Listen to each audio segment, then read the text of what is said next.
Hello, കേരളോത്സവം വടംവലി എന്ന എന്റെ നാടകത്തിന് ശേഷം ഞാൻ അടുത്തതായി അവതരിപ്പിക്കുന്ന നാടകം ബ്ലോക്ക് കേരളോത്സവത്തിന്റെ പഞ്ചഗുസ്തി. ഞാൻ ശരിക്കും പറഞ്ഞാൽ ആദ്യമായിട്ടാണ് ലൈവായിട്ടൊരു പഞ്ചഗുസ്തി കാണാൻ പോകുന്നത് കേട്ടോ. അപ്പോൾ ഒരു ഇന്റർനാഷണൽ പ്ലെയറിനെ കൂടെ എനിക്ക് കാണാൻ പറ്റി. This is പ്രണമ്യ.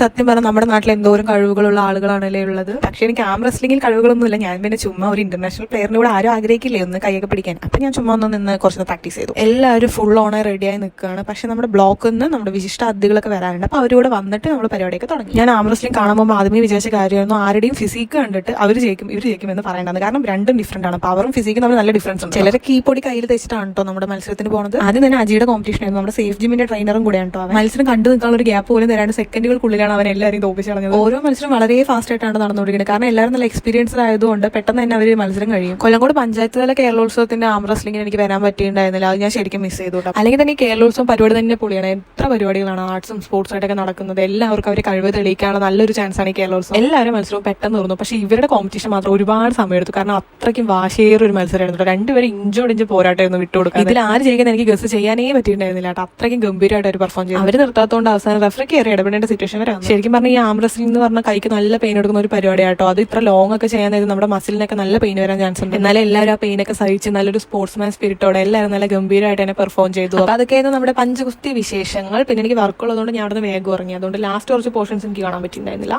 അപ്പൊ ഓക്കെ, ബൈ.